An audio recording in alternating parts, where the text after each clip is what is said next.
Mas nagningning pa ang 38th Cadayawan Festival para sa mga kapusong Davaoenyo dahil sa idinaos na Kapuso Mall Show sa Davao City kasama ang mga host ng TikTok Clock. Narito ang report ni Kent Abrigana ng GMA Regional TV 1 Mindanao.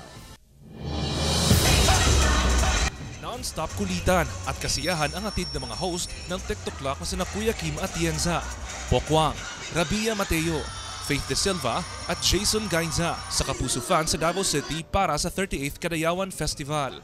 Naghiyawan ang fans nang lumabas si Pokwang para sa kanyang performance.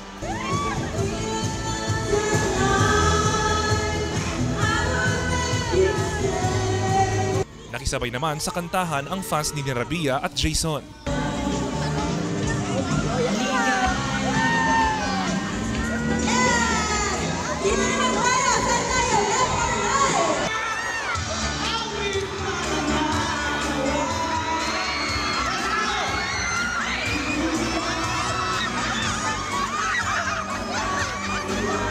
Kinilig naman ang Kapuso fans nang pinakyat ni Faith ang isang Lucky fan at kinantahan niya ito.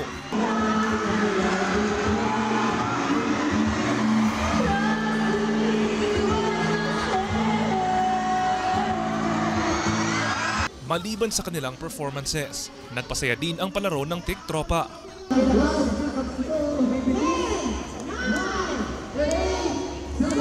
Kaya nagpasalamat ang TikTropa sa mainit na pagtanggap sa kanila ng mga Davaoenyo.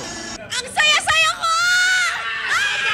Grabe! Nakakataba talaga ng puso kasi punong-puno yung mall. Tapos nakikita mo talaga na gustong-gusto nila kami makita. Kaya masarap lang talaga sa pakiramdam. Yan. And of course, syempre, alam naman natin kung gaano kinulong tayo ng pandemic, no?